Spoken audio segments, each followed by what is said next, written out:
আজ পারুলের ফুল সজ্জা, আর তাই পারুল চুপচাপ শান্ত মনে ফুলে সাজানো বিছানার ওপর বসেছিল। জানলা থেকে একটা না কালো হাত আমার ঘরের দিকে এগিয়ে আসছিল। আমি সামনেই জমিদার বাড়ির ওপরে এক অশুভ ছায়া দেখতে পাচ্ছি।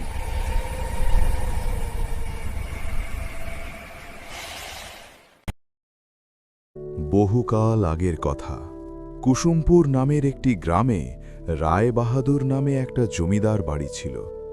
সেই জমিদার বাড়িতে একটা সময় খুশি আর আনন্দে সারা বাড়িতে একটা আলোর উৎসবে মেতে থাকত। এমন কোনো বড় উৎসব ছিল না সেই বাড়িতে হতো না। সব ধরনের উৎসবে আনন্দে ঢাকের আওয়াজে সারা বাড়ি শুদ্ধ গোটা গ্রাম আনন্দে উৎসবে মেতে থাকত। কিন্তু এসব সুখ শান্তি আনন্দ সবকিছুই কয়েক মাসের মধ্যেই শেষ হয়ে যায়। কারণ এই জমিদার বাড়ির একমাত্র পুত্র নীলাঞ্জনের সাথে রঘুনাথপুর গ্রামে জমিদার বাড়ির একটি মাত্র কন্যা চন্দ্রমণির সাথে বিবাহের পরে তারা খুবই সুখে শান্তিতে ছিল। কিন্তু সেই সুখ বেশি দিন সহ্য হল না। বিবাহের কিছু মাসের মধ্যে চন্দ্রমণি প্রচণ্ডভাবে অসুস্থ হয়ে মারা যান, আর তারপর থেকে এই বাড়িতে সমস্ত আনন্দ সুখ শান্তি এক নিমিষেই শেষ হয়ে যায়। আর এই ঘটনার পর থেকেই জমিদার পুত্র নীলাঞ্জন সব সময় তার মেজাজ রাগী থাকত। বাবু, তুই একটা বিয়ে কর বাবু। আমি বলছি, দেখবি সব আবার ঠিক হয়ে যাবে। এরকম করিস না বাবু। আমাদের যে জমিদার বাড়ির বংশধর আনার খুবই দরকার বাবু। এই বংশের প্রদীপকে যে আনতেই হবে। বংশধর বংশধর করে করে তো মাথাটা পুরো খারাপ করে দিলে আমার। কতবার বলেছি আমার জীবনে শুধুমাত্র চন্দ্রমণি ছিল, আর সারা জীবন চন্দ্রমণি থাকবে। আমি আর কোনো বিবাহ করতে পারবো না। দেখ বাবু, আমি তোর মনের সব কথা জানি। তুই চন্দ্রমণিকে কত ভালোবাসিস, কিন্তু বাবু, এই বাড়ির যে একটা বংশধর আনার খুবই দরকার। তাই তুই আর বিয়েতে অমত করিস না বাবু। বেশ, তোমাদের যখন তাই ইচ্ছা, তাহলে মনে রেখো তোমাদের ইচ্ছাতেই আমি এই বিবাহ করছি। আর এই ঘটনার পরে পাশের গ্রামে অত্যন্ত গরিব ঘর থেকে পারুল নামে একটি মেয়েকে তার ছেলে নীলাঞ্জনের সাথে বিবাহ দেয়। অত্যন্ত গরিব ঘরের মেয়ে ছিল বলে সেই মেয়েটিকে এক কাপড়ে এই জমিদার বাড়িতে নিয়ে আসা হয়। আজ পারুলের ফুল সজ্জা, আর তাই পারুল চুপচাপ শান্ত মনে ফুলে সাজানো বিছানার ওপর বসেছিল। কিছুক্ষণের মধ্যেই তার স্বামী তার ঘরে প্রবেশ করল।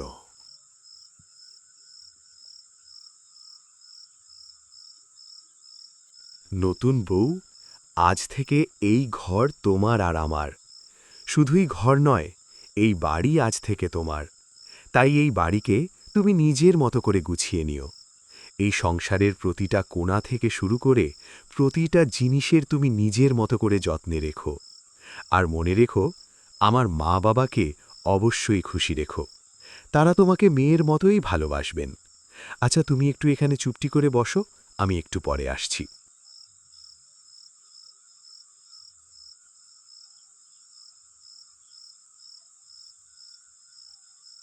এরপর তার স্বামী ঘরের বাইরে যেতে সে চুপচাপ খাটের উপরে বসেছিল।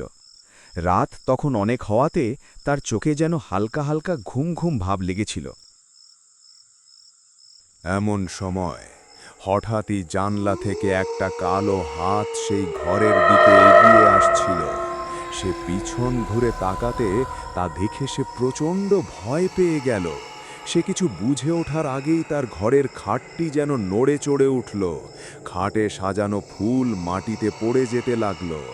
ঘরের আলো যেন বারবার করে জ্বলতে আর নিভতে লাগল।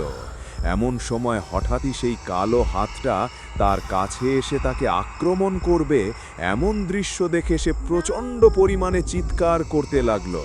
তার চিৎকার শুনে তার ঘরে তার শাশুড়ি আর তার স্বামী উপস্থিত হলো।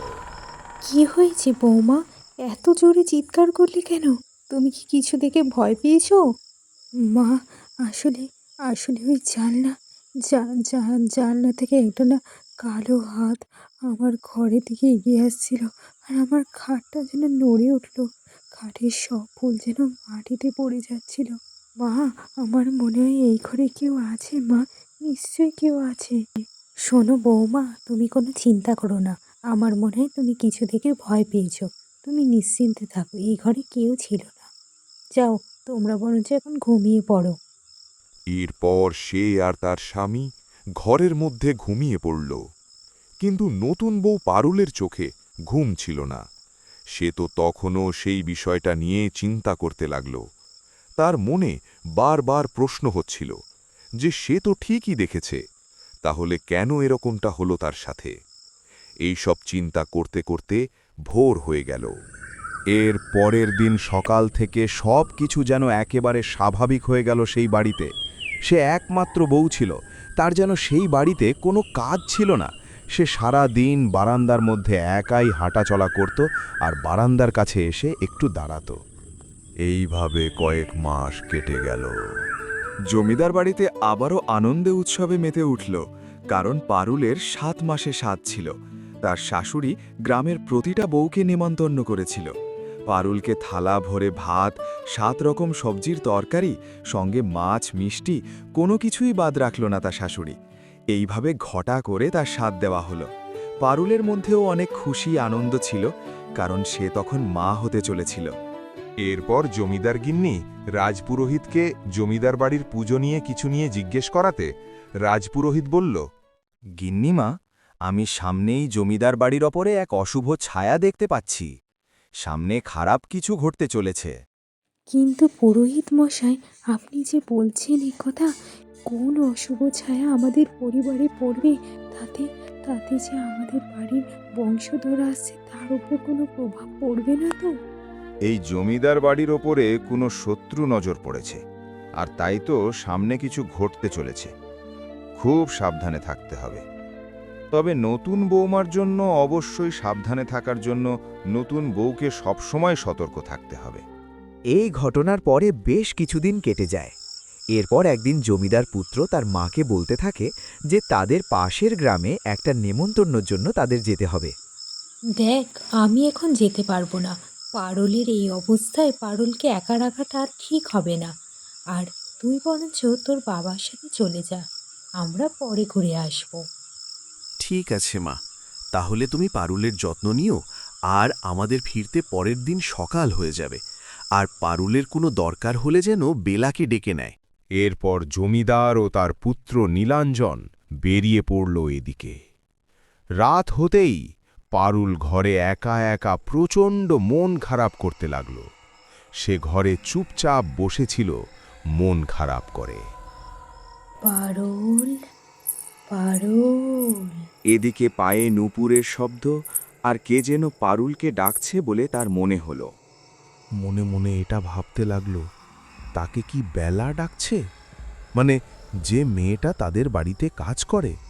কিন্তু সে তো তার নাম ধরে ডাকবে না, সে তো সবসময় বৌদিমণি বলে ডাকে। তাহলে কে ডাকছে? বেশি চিন্তাভাবনা না করে সে তখন বাইরে গিয়ে দেখতে গেল কে তাকে ডাকছে। বাইরে আসতেই পারুল কাউকে দেখতে পেল না। চারপাশ একেবারে নিস্তব্ধ হয়েছিল, কোথাও কেউ ছিল না। আর তখন তো অনেক রাত, সবাই নিশ্চিন্তে ঘুমাচ্ছে, কেই বা থাকবে সেখানে। পারুলের কানে আবারও সেই নূপুরের শব্দ আসতেই পারুল পিছন ঘুরে তাকাতেই হঠাৎই তার পিছনে যেন কে একজন সরে গেল বলে তার মনে হলো। কে ওখানে? কে দাঁড়িয়ে আছো? এদিকে ফেরো, একটু ফেরো দেখি তোমাকে। কে তুমি? এরপর পারুল দেখতে পেল একটা ভয়ঙ্কর মহিলা, যার শরীরে রক্তশূন্য ছিল। সে পরনে একটা লাল রঙের শাড়ি পরেছিল, কপালে চওড়া করে লাল সিঁদুরের টিপ পরানো ছিল। তার শরীরে অনেক জায়গায় ক্ষত ছিল, ঠোঁটের জায়গাটা যেন রক্তের দাগ এখনো লেগে আছে। তার চোখগুলো লাল লাল হয়ে জ্বলছিল, আর চোখের তলাটা যেন কালো দাগ পড়ে গেছিল। পারুলের দিকে প্রচণ্ড রাগের দৃষ্টিতে তাকিয়েছিল। পারুল সেটা দেখে প্রচণ্ড ভয় পেয়ে গেছিল। কে তুমি? তোমাকে দেখে তো কোনো সাধারণ মানুষ মনে হচ্ছে না। বলো, বলো কে তুমি? তুমি কে? কেন এখানে এসেছো? আমার আমার কিন্তু খুব ভয় করছে। বলো, বলো তুমি কে? আমি কে? আমি কে জানতে চাস? আমি চন্দ্রমণি, এই বাড়ির বউ হতাম, কিন্তু আজ আজ আমি আজ আমি আর বেঁচে নেই রে। আমি আমি তোকে কিছুতেই ছাড়বো না। তুই তুই আমার অধিকার নিতে এসেছিস। এই বাড়ির একমাত্র বউ তো আমি। এই অধিকার আমি কাউকে দেব না, কাউকে দেব না আমি এই অধিকার। ছাড়বো না, আমি কিছুতেই ছাড়বো না। যারা যারা আমাকে শেষ করেছে তাদের আমি ছাড়বো না, কিছুতেই ছাড়বো না। এরপর পারুল দেখতে পারে চন্দ্রমণির আত্মা তার দিকে আক্রমণ করার জন্য এগিয়ে আসছে। এই দৃশ্য দেখে সে প্রচণ্ড ভয় পেয়ে যায়। সে পিছনের দিকে হাঁটতে থাকে, কিন্তু এরপর সে সেখানে অজ্ঞান হয়ে মাটিতে পড়ে যায়। পারুলের যখন জ্ঞান ফেরে তখন দেখে সকালবেলা তার খাটের সামনে দাঁড়িয়ে আছে তার শাশুড়ি আর তার স্বামী, আর একজন বয়স্ক মানুষ আর একজন ডাক্তার। ডাক্তারবাবু, ডাক্তারবাবু, এখন সব ঠিকঠাক আছে তো?